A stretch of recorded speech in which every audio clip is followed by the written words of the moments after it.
Hello, everyone. Welcome to our fun video today. We need some fun because of all the energies that are protruding all over the place right now. But we have a dynamic, divine, feminine group here today, and we're going to talk about space arcs. So we have Anina from South Africa. Hello, Anina. Hello, Dayna. Yes, we have Alisa and we have Honey. So welcome, everyone.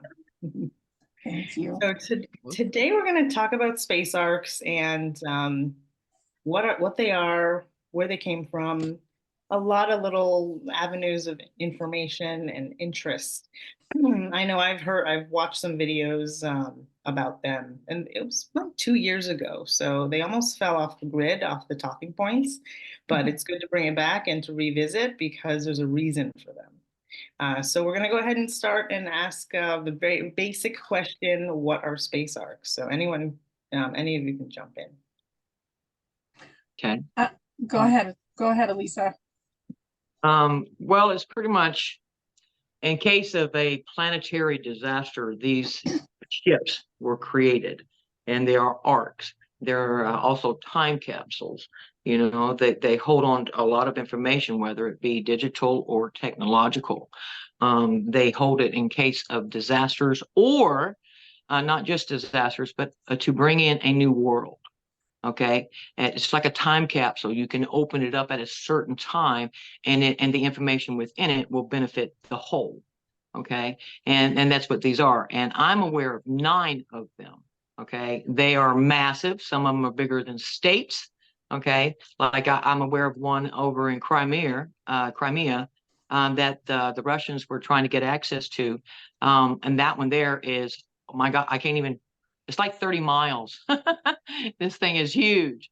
Okay, and they are in a sense biological, because you have to have certain DNA codes in order to open it, to access it. And whenever these arcs were created, that was its security code. That way nobody, no matter all through time, could not open it without the correct DNA sequence, so to speak. And now that those beings with those codes in their genes are here to activate them, and they have become active. But yeah, they are pretty much, I don't want to say a survival arc, but they either replenish what was gone or destroyed, or they add to it to make it better for a better future. And where we're at is adding to it to make a better future. So, yeah. Awesome. Yeah, and with regards to the actual history of arcs, you were raised in a religious environment. You heard about Noah's Ark from the Bible. So is that a calm? How does that tie into what we're talking about now? Noah's Ark existed as well. And that was more to do with giants.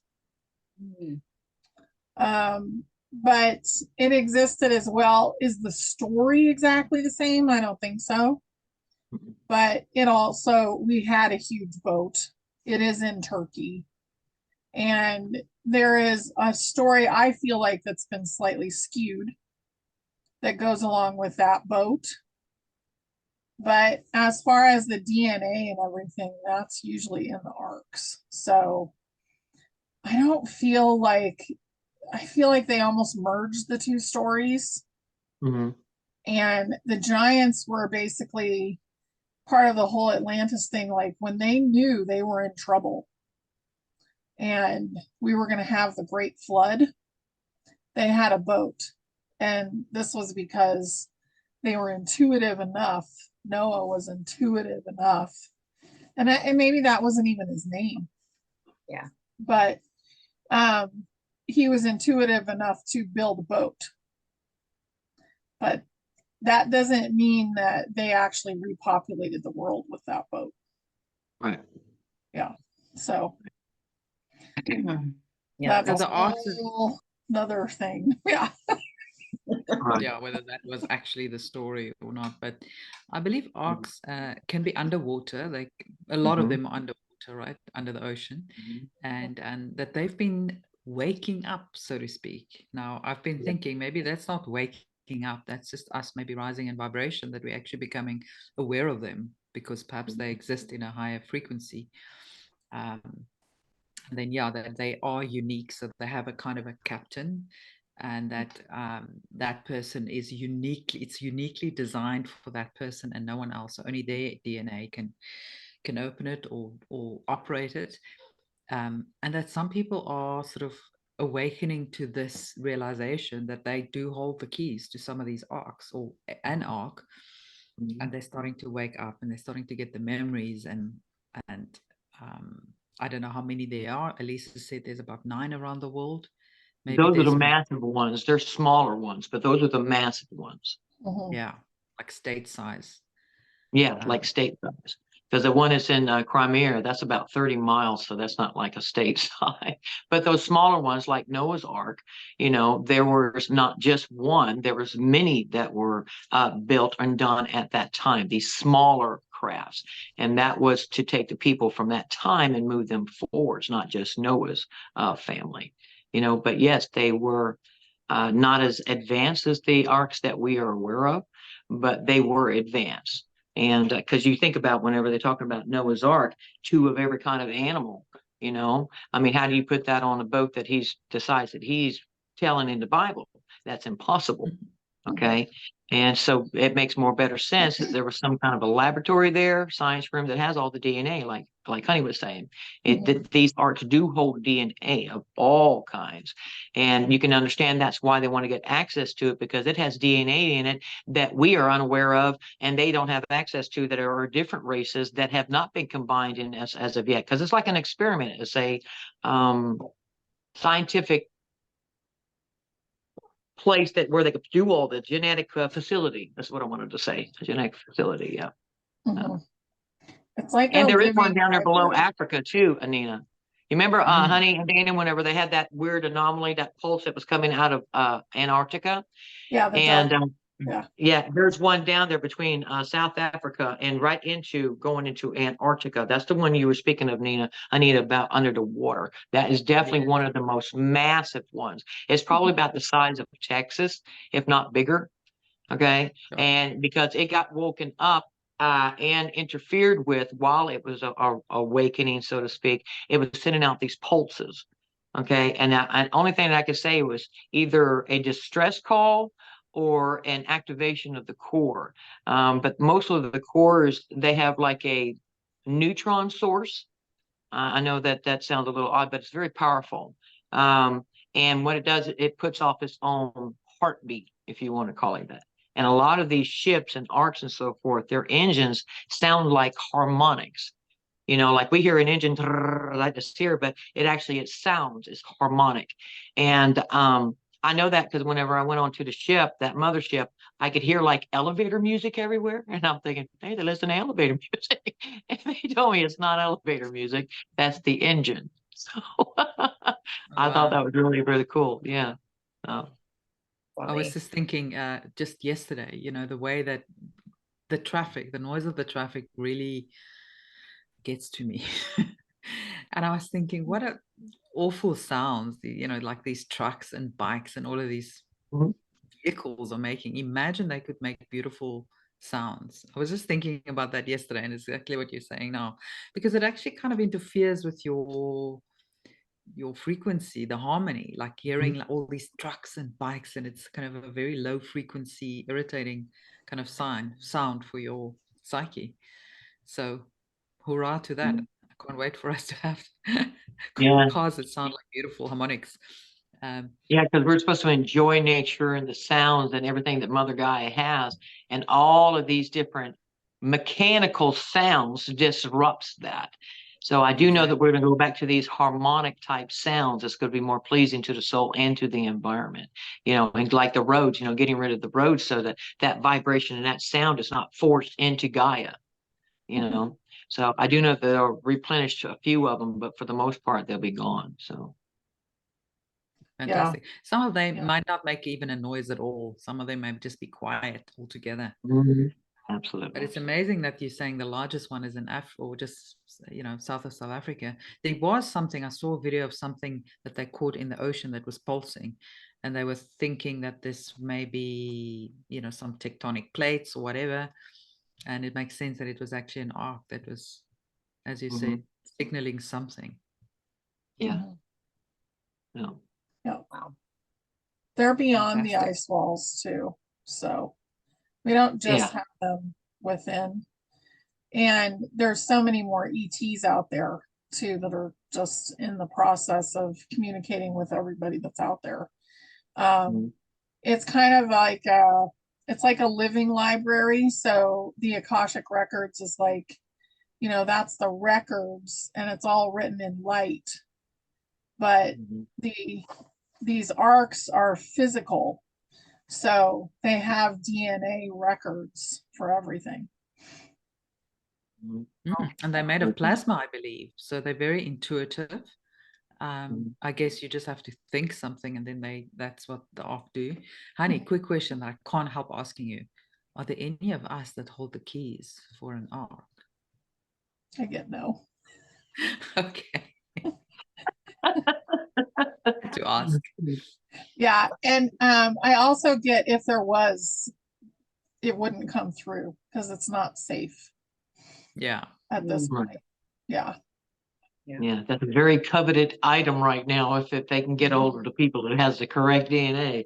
So, but you're talking about the different races. Well, I do know that there is actually over 100 different races that are at a base at the Guadalupe Islands. Okay, they have a massive base over there, and they are. I was really surprised because I thought that maybe the majority of the differences in races were going to be like off planet. But no, they actually have well over 100 different races there in that facility now that is helping like underwater areas. But I was really, really surprised that there are that many different races in one area. Mhm. Wow. The topic of DNA keeps coming up, and I just wanted to touch on that. We hear a lot about DNA, that it's basically the currency of the galaxy. It is the Mhm. most valuable thing and prized possession that we can hold, far more than gold, silver, what we think on an earthly level. And Mhm. some of the reasons that humanity or the species would need an ark would probably be, like you said, to preserve that DNA. And the reason why was that from the Orion Wars, like what was lost there, and that they realized, hey, we need to never let that happen again and preserve. Right. Mm-hmm. Well, Yeah. we're supposed to be like a mix of 22 DNAs, but there's so many more.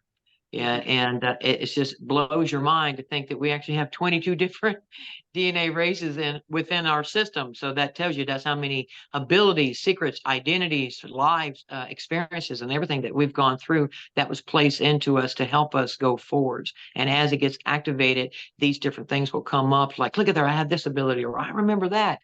And it's different things like this here. It starts waking it up within our system to help us with this transition. And the DNA is like Dayna is saying, that's a very expensive, coveted commodity to space. I mean, it is used in trading for experiments and so forth. It's like we went from, all about the gold to now it's all about the DNA, you know. So Yeah. it's like if they've been hunting for gold this entire time, let's just say 500,000 years, I think we'd be pretty, skinny. I would have lost a lot. So therefore, it had to transition from one point to the other, from gold to DNA, to being the most precious commodity. So. Mhm. We've got such exciting DNA, and then these 22 star races that make up our DNA, they're the result of even more blends of DNA. So as you say, if we really go back, it boils down to maybe 100 races that were the original sort of providers of the DNA, and then down to 22 that actively make up our DNA. And I think we're one of the most exciting species in the universe. Even I agree. Well, think galaxies. about the genetics of the ones that's underwater, all those aquatics. I mean, their DNA is not exactly like ours. Do they have 22 different strands of DNA in them too? But what made up their genetics that made them so different from us that they can live in water and we live on land?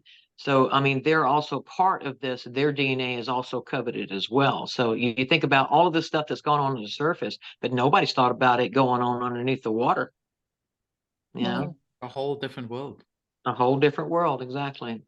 Yeah. Wow. Well, and everything's been intelligently designed. So remembering that the ETs are honoring that.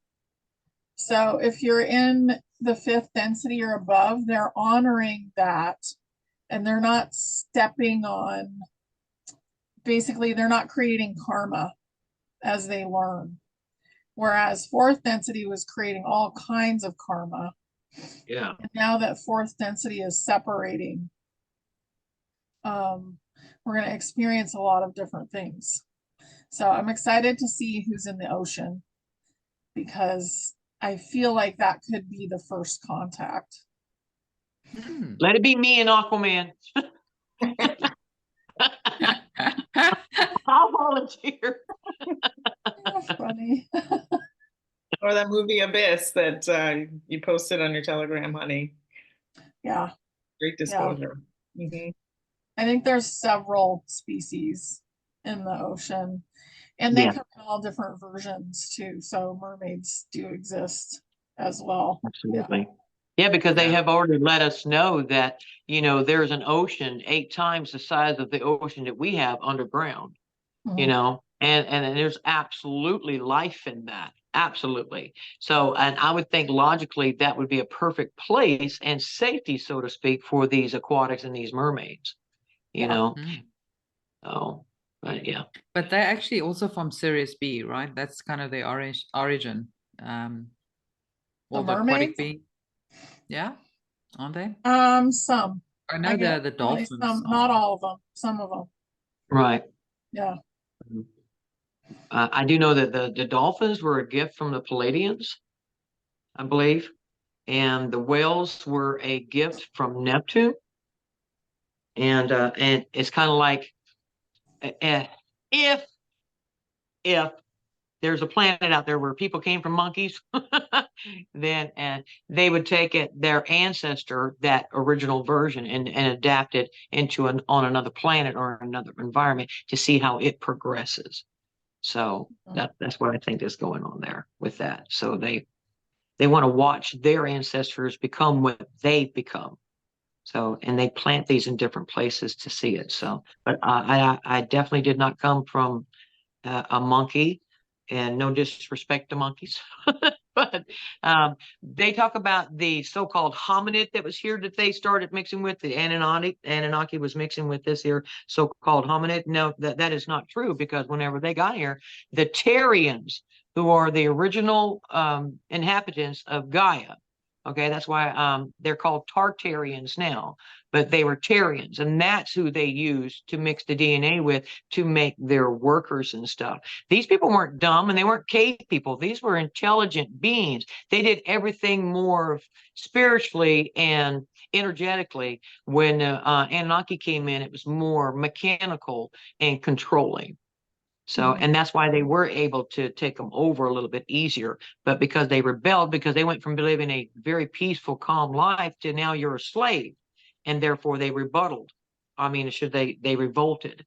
And so therefore they needed to create something else that could work more for them, bigger, stronger. So they put the two together, and a lot of them came out of bad ways, giants and stuff like this here. But for the most part, it created their other slave race, which as we know them now as the Rothschilds and all that kind of good crap. Down the generations, they have downsized themselves, but they feel like they're the ones that's the rightful owner to everything because of their DNA. Okay. And that's why they're called blue bloods. You know, we have red blood and they have blue blood. That's a fact. That's a true thing that we're going to find out going forwards. That's why they call them blue bloods. But reptilians also have blue blood, right? So they have more reptilian DNA. Maybe well, they have a mixture of that too, but the original reptilians, not the Dracos, the original reptilians do have green blood. Okay. And I thought that was pretty cool too, because that was part of before Gaia got invaded by the Anunnakis and everything else, before the catastrophic thing that happened that made her leave Saturn and go to Sol, the reptilians were already on Terra. Okay, but they weren't bad. They were an underground species that worked with the Terrians, and they had a bartering system to help one another because it was a positive energy. Okay. And then whenever she got taken out of that positive energy with that chaos, and it knocked her down into 3D, and the Anunnaki took over the reptilians and controlled them with chips right off the bat, you know. So then they made them violent, evil, and they made them their go-getters. Go get it and bring it to me. They're dogs, in other words. So, but a lot of people don't realize that the reptilians, they were not evil in the beginning of this. They have been entrapped and enslaved just like we have. And now through the generations, it's got to a point where it's almost, it can't be undone. So it's actually pretty sad, but most will be helped because there is good in everything. I don't care what it is, good and bad in everything. Anything can be alchemized and right. So, and there will be just few of them, but there will be those of the reptilians that will make it. And some of them are even hybrids, because you can't automatically assume that all hybrids are evil. You can't do that. Yeah. That's just wrong. So, yeah. So, but there's that story. Sorry, I just had to ask that Enki married a Draco queen, Damkita, and that's what created Marduk.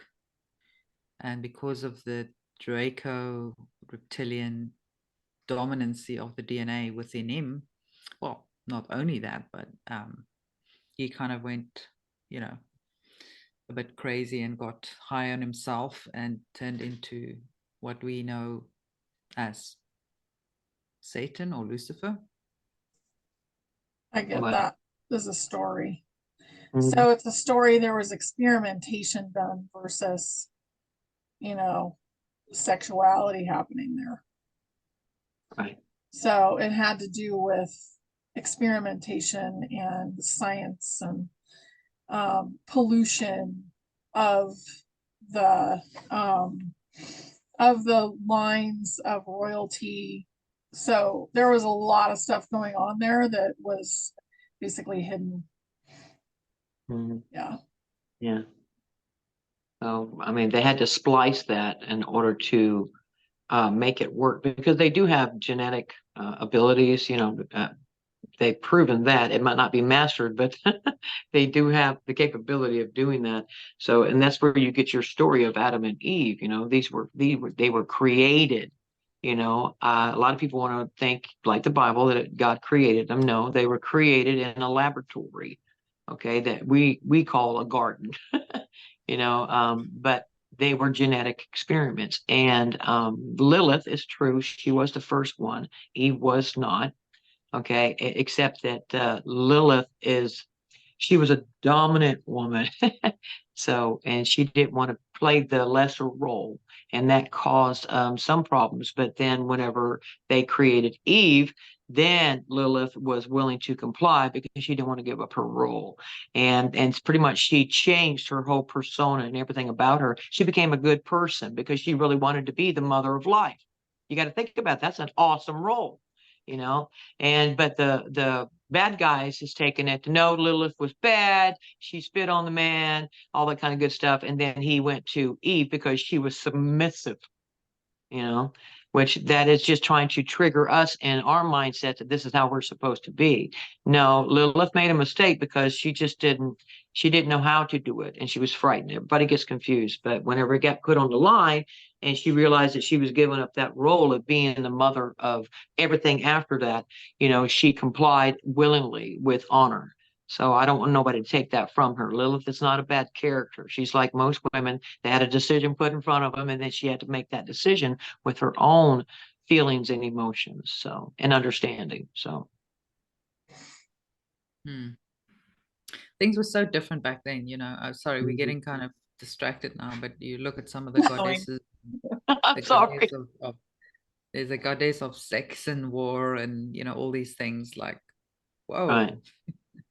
You know, what was that about? I just think the consciousness and the way people operated were very different back then. So Yeah, we can't fathom what that must have been like. Yeah. They could see more. They've been altering history for thousands of years too. So just being aware of that and not buying into anything unless it feels right to you is where you want to come from. We will see the Vatican Library get released, and we'll get a lot of information there. But there's a lot of stuff that's like a truth according to some being. And is that the perception that we want? Is that the whole truth? You know, so it really comes down to us in the end. Do we believe that that's the whole truth? Or is there something more? So There's I always think we're going to be so surprised. You know, the whole story that was told to us by the Anunnaki and Sitchin, that was actually like a Freemason that wrote this whole history, and the way these things were translated. I think we're going to be quite shocked when the real truth comes out. I think it's going to be quite a bit different to what history told us.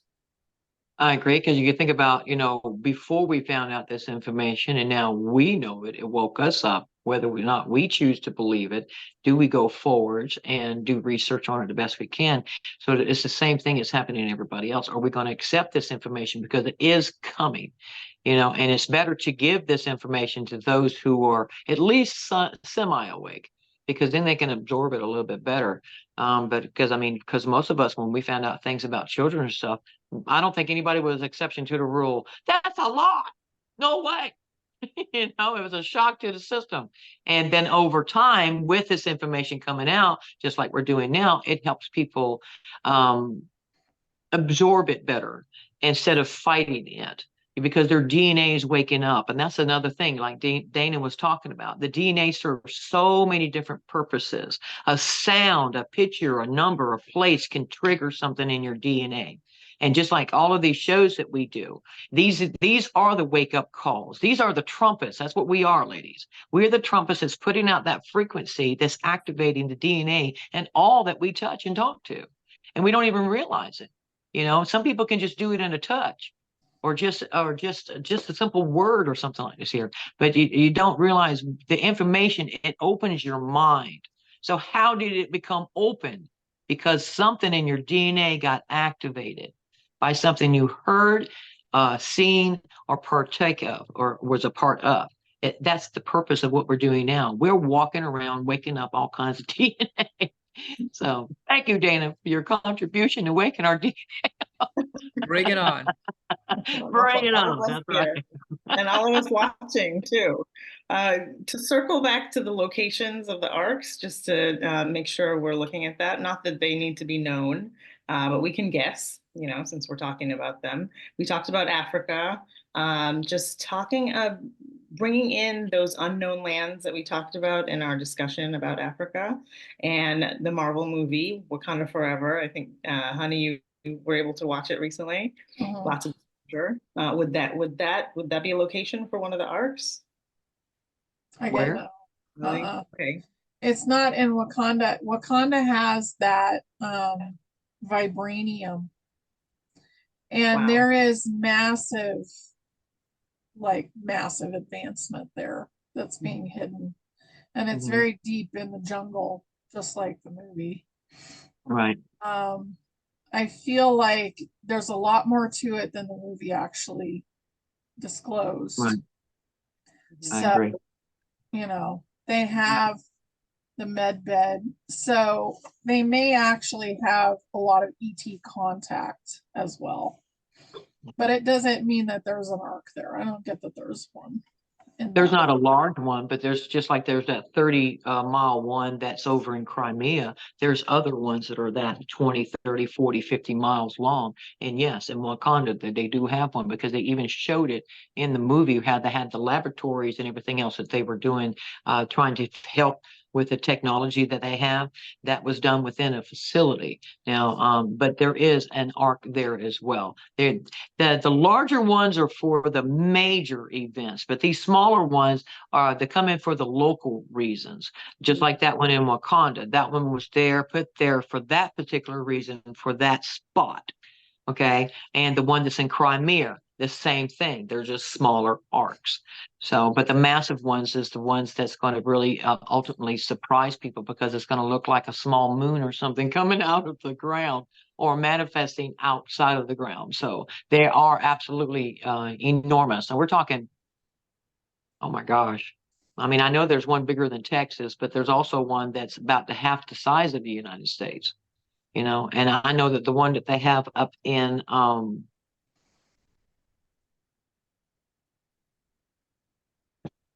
up there by Hungary.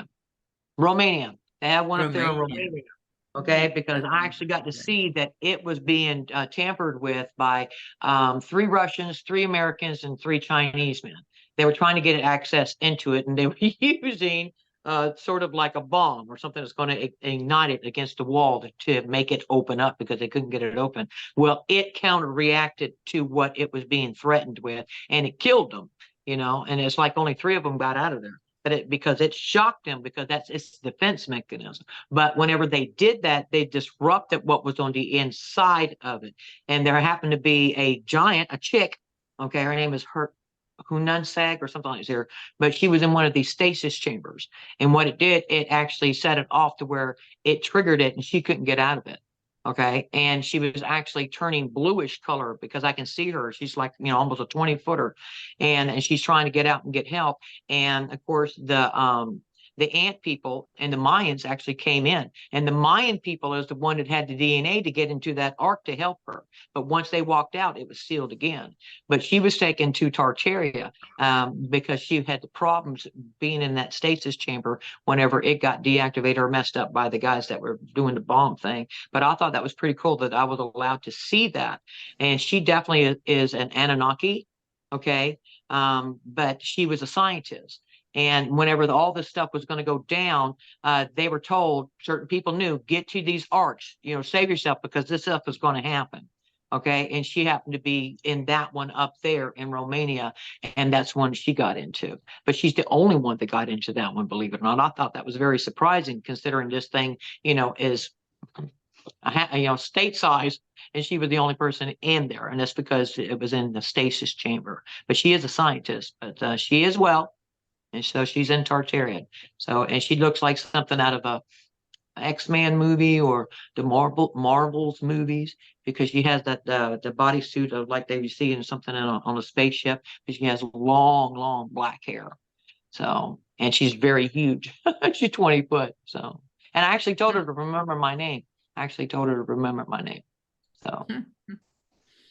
I believe these Arks are from different races as well. So the Arcturians have Arks here, the Andromedans, the Pleiadians, they all have their Arks parked here. I guess, you know, they all have a sort of an interest in the planet in some form or another. Yeah, which is really well, you think if we got 22 DNAs in our system, our genetics in our system, then that would mean there's got to be at least 22 that's going to be the harbor of that information somewhere on Gaia, you know? So that makes sense to me. That's at least 22. So now I'm aware there's 100 different races over in the Guadalupe Islands. What is their take in this? Do they have Arks here too? You know, it makes you wonder, all these different races. It's fascinating. And with regards to the locations, Antarctica, we already talked about the ocean. Would the Smithsonian or even the Vatican have Ark? Small one. Well, I do know that there's a smaller one over there off the boot. Okay, I do know there's a smaller one over there, but that is not, I don't want to say that it's not ours. It's something that belonged to the Anunnaki, and they can use that. That's pretty much why they have that as the center of the world over there in Rome, in the Vatican. Okay, and but their Ark is theirs. They can activate it. They can go in and out of it and stuff like this here, but it's not a weapon Ark. It's like a library, you know, and it harbors a lot of information. But they do a lot of experiments in there, so that's another one. And I do know that there is one in the middle of the United States. So, yeah, hello, honey. Well, there is one over there. That's the reason why Colorado and those middle states are very coveted, even for these deep bunkers. Is because they figure, you know, if this Ark can survive there, then we can get down that low and we can survive in these here type of environments as well. But they can't access it. So, like I said, we need all of these here special DNA codes from these beings to come in and open them or get into them, like the Mayans did. I couldn't believe the Mayan just walked through the wall. He didn't have to do nothing. He just walked through the wall. Oh, I thought, well, it did scan him, but he had to walk through the wall, and it was because of his DNA. I thought that was pretty cool. I was wondering, the one in Crimea, you mentioned the one in Crimea, is that also a part of the reason for the war? Because maybe it was actually Russia's, and then part of the whole color revolution thing was maybe to get hold of that area and keep that area under, the deep state control. And Right. maybe that's also part of the reason why Russia wanted to get that back. Firstly, because it was part of their country, but secondly, maybe there's a very important arc lying there under the. Well, yes, it does belong. It's kind of like it goes to the area or that part of the country. Just like we have one here in America that's in the middle. That's for the America section, okay? And then they got the one over up there in Romania, okay? And then the one off of Crimea, that one, like I said, that was probably about 30 miles. It's not a massive one, but it does go with that area over there. And they wanted to keep the Russians from getting access to it because they knew it was there. And Russia's like, no, no, no. And I do know that there's smaller ones in Iran and Iraq. And these are smaller ones. There's only 9 major ones that I'm aware of. Okay. But the other largest one is in Antarctica. And that doesn't surprise y'all, I know. The largest one is in Antarctica. And that also can tinker with, if it gets turned on, it can interrupt the magnetism of the so-called South Pole. Okay. And but nobody can access it without the correct DNA. But that doesn't stop them from trying to get into it. Now, I know that in 2015, the good guys came in and activated it. And whenever they went on board, there was this like 40-foot blue Anunnaki dude. He was in a stasis, okay? And he had a wavy beard and wavy hair. It looked reddish, which I thought was kind of, cool, the reddish with the blue. And once they woke him up, and he was part of all this before it went down, because they went into their stasis chambers knowing this stuff was going to happen. And then they were like, okay, well, our DNA, our genetics is going to take care of this. So whenever we wake up, it's a done deal. Everything's taken care of. Okay, so everybody assumed that this character was going to be bad. No, whenever he got awoken, this gentleman, this giant gentleman, he was ticked, because he's seen what his so-called Rothschild and all this kind of DNA had detrimental damage to this place, and it wasn't supposed to be like that. And now the biggest thing is he's going to have to pay for their karma. And then he's like, that's not going to happen. I will not pay for what damage you did. It wasn't supposed to. So now he gave them an ultimatum. Remember, all of the countries went down there for that meeting? He gave them an ultimatum. Fix it. So, and that's what's been happening, because it's not just him, because he woke up his buddies, his crew. And these are like 40-foot giants. This is no joke. And he gave them an ultimatum. You have no choice. You fix it, because they were adamant. Because you will pay for that karma, because it came from you. You created it. Okay. And they don't want that to happen. And they needed to get it done as much as they could, especially whenever he woke up and realized that it was already in the photon belt. So then he had relations with Enki and Enlil.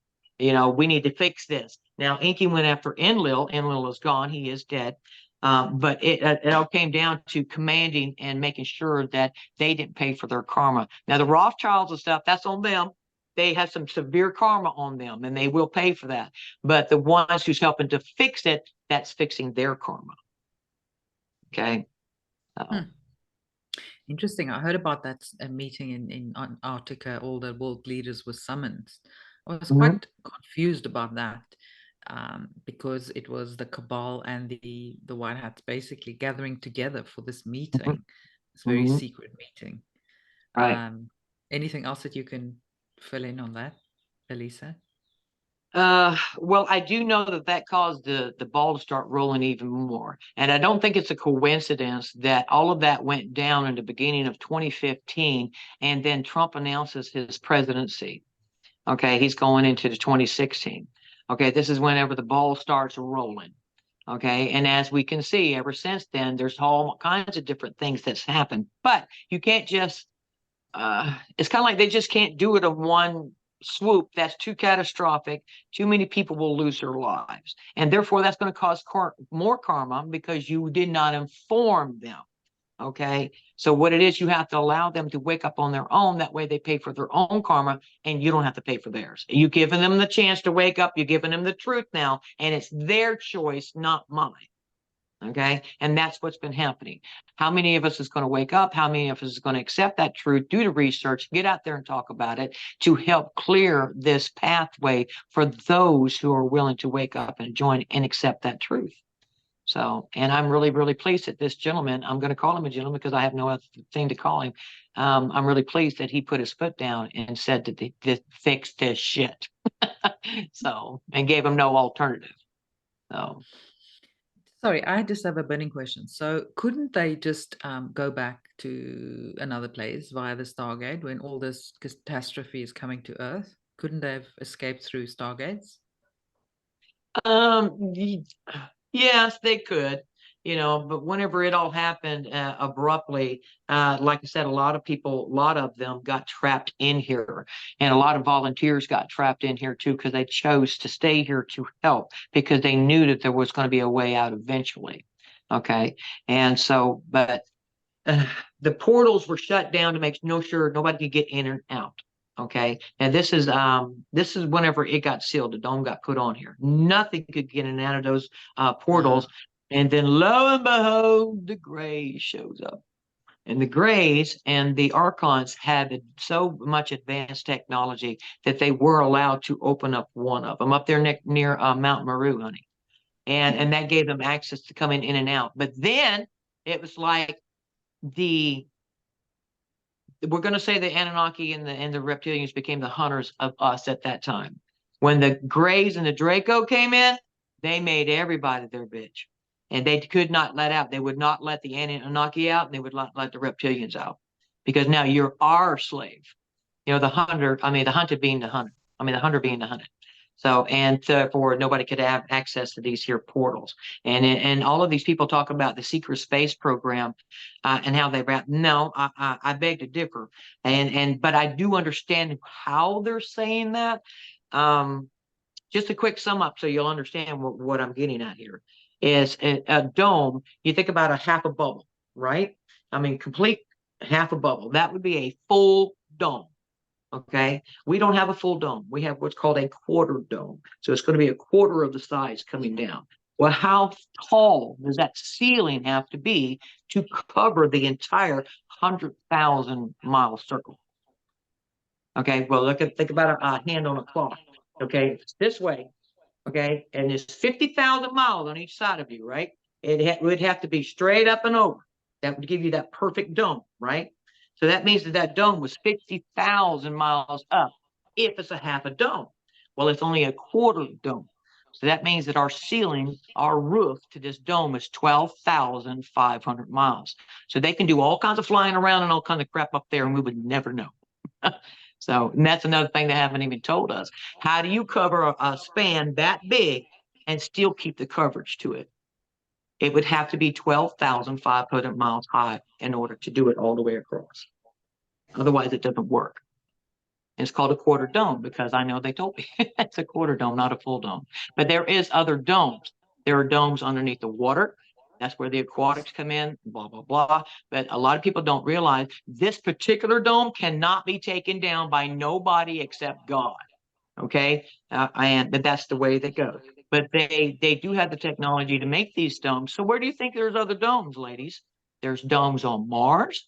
There's domes on Venus. There's domes on asteroids and so forth. We are not the only one. We had the most powerful one, but they took that knowledge and then used it against the other people in the solar system.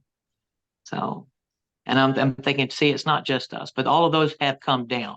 That's the reason why they were rushing is because when we hit the photon belt, that photon belt is going to take those domes down whether they like it or not. So they had all kinds of prep they had to do to save these people before we hit the photon belt. But ours is God's dome. Okay, it's not going to come down until God takes it down. So I found that very fascinating and very interesting. It was like, man, this shit just keeps going. It just keeps getting more and more interesting and more deep. So. And just to clarify, the dome, is that the firmament or the actual dome that is a frequency net? Just to make that more clear. It's a force field. It's a force field, and it was encased with ice on both sides of that force field. They made it look like a giant igloo. Okay. But that ice and stuff is gone. Honey is aware of that too. But the frequency is still there. Okay, it's like if we could see it, it would be like we're looking through a fish bowl, a glass ball. Okay, but because they still control the skies to our benefit now to keep things going, they can do that on projected as well. But before it was all with the ice encasing, and you got to think about that. If it was all pure ice, that's a perfect movie theater. But it comes up right to the atmosphere of Gaia. Okay, now this is another thing I found out because she is a super Earth. Okay, she's 600,000 miles around, so her atmosphere you don't even pop out into space until you get to about 13,000 miles. And here they're telling us it's about 70 or 90. So that's because she's so massive, her bubble is going to be a little bit bigger. Okay, that she sits inside of, and the dome sits right there at the top of the atmosphere down. So that's why it was so cold. Like, honey, remember when you were talking about the blue ice and stuff on that there? That's why it's so close to that top part of that atmosphere. It does just that to the ice, or did that to the ice. So Fascinating. So before we go, I want to say something about fourth density. We're in the process of letting go of fourth density, which is mostly where all of this stuff happened. And it's exiting and remembering that we're going into a higher density is important. Don't get too caught up. And it's very interesting, but it's also part of the chaos that we've experienced. And it was our learning experience to go through this process. So remembering that we're letting that go, and the arcs will help us with that. And we may not see all of them open. right. So only a few could open. The one in Wakanda, I mean, I see it as a scientific thing that's already open. Yeah. Okay. Now, just remembering that we're letting go of all of this activity, that the grays are gone, the archons have been gone for a while. A lot of these ETs have exited at this point. I think that's important because our thoughts are extremely powerful.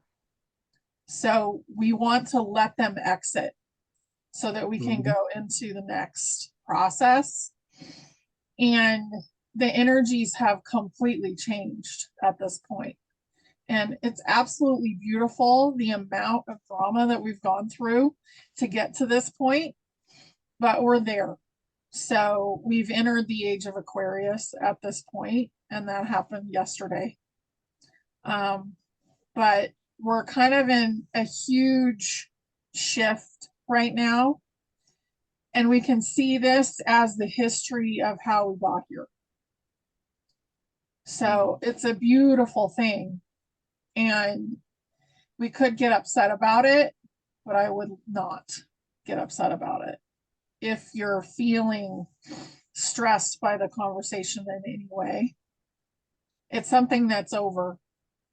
And it's been an amazing experience. And a lot of us have had more access to it than others. But you're going to get to hear about it and see it, but you're not going to experience it again because those beings are exiting. That's right. Somebody actually said something that really struck me that I listened to today. We kind of needed some of this darkness because, you know, tension creates evolution. So all this pressure and tension on us, in a way, we kind of also, in a strange way, wanted that because we wanted to evolve the human consciousness. So we had to go through all these things. And it's hard for some people to hear because, you know, you just want to kind of say, well, these are all evil people and we didn't deserve it and blah, blah, blah, blah, blah. But actually, in a way, it really allowed the human consciousness to evolve in a way that it wouldn't have otherwise. So it's kind of a tricky concept.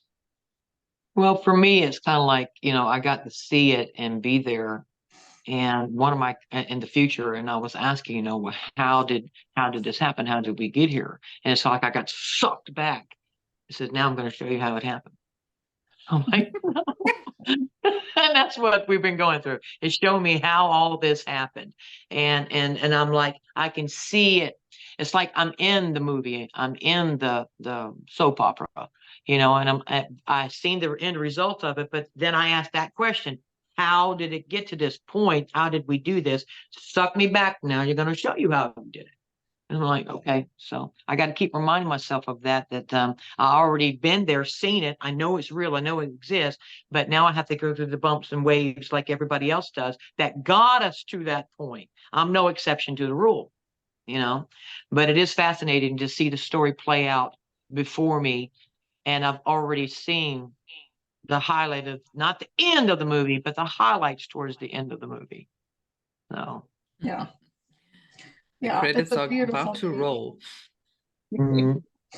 That's right. And, you know, we're all going through a lot of things. Like just in the hour we've been talking, I've gotten text messages from my son's school that he needs a new pair of underwear. My husband had to go run out. And I was texting back and forth. You know, my dog's barking, so I went on mute for a little while. But you know, honey, your heater went out. You're, you know, bundled up, and you know, Alisa, you're on your phone for certain reasons, and Anina, I'm sure you had that move recently. So we're all in it. We're all going through that, you know, the end of the chaos, whatever you want to call it. But we're all doing it together, and just know that no matter what you're going through right now, you can handle it. Go into nature, ground if you can. You know, get shoes that if you're in a cold environment, get shoes that are leather underneath instead of rubber, so you can still ground with shoes on. But Mother Nature is here to help us and just clean all of it up. And I just wanted to talk about the what Mother Nature provides us. The vibranium, I think, is fascinating. It's probably better for another show. But also, I've been watching the Rings of Power on Amazon Prime, the Lord of the Rings, Silmarillion visualization for the videos, and they talk a lot about mithril. So, why are they spending so much money on this production to present mithril to humanity? So, and then there's the vibranium. So maybe that's another show, but just knowing that there's so much beauty on the planet Earth that we have yet to learn about and tap into, but it is here for us, just like the Arks and the Ark of the Covenant as well, even though that's a more biblical, that's an ark as well, maybe a smaller version of it, but just fascinating. Mhm. It is. Well, I'm excited. The future's so bright. I gotta wear shades. Exactly. And if But this anybody's time we're looking for, not wearing good any tunes, go over shades. there and check out my music. If you need good words, good vibes, and everything else to help you lift your spirits or keep you in a good state of mind, I'm always, encouraging people to listen to good music. So Absolutely. We'll leave the links below so people can get into the vibe. yeah. Well, Honey, you wanted to say something? I apologize. Go ahead. No, I'm good. But Dayna, you brought up an important or interesting point, the Ark of the Covenant. So how does that link into the Arks? What is the relationship? Why is it also called an Ark when it's actually something small? Some people say that Ark is actually within us. Anyone with any insight on that? It's within and without. So it's just like the universe is formed. You know, how you have as above, so below, all those things. There's always a microcosm and a macrocosm. And we're not ready to know the whole story of the Ark of the Covenant yet, is what I'm getting. So that will be revealed later, probably when we know we're in the 5D, because we're pretty much in it at this point, but our mind doesn't know it yet. So when our mind is ready, we'll find out. Exactly. Well, ladies, I thank you for inviting me to do this today, but I do have an appointment that I have to get to. So, and I thank you for the invite and the wonderful company and just you lovely ladies and all your feminine energy. Makes me appreciate it. Thank you. Have That a was beautiful awesome. Good to see appointment. you again, Alisa. Thank you Yeah. all. Yes, and ladies, enjoy see the you rest of all. your day. This was a pleasure. Mhm. Bye, everybody. Bye. Lots of love. Bye.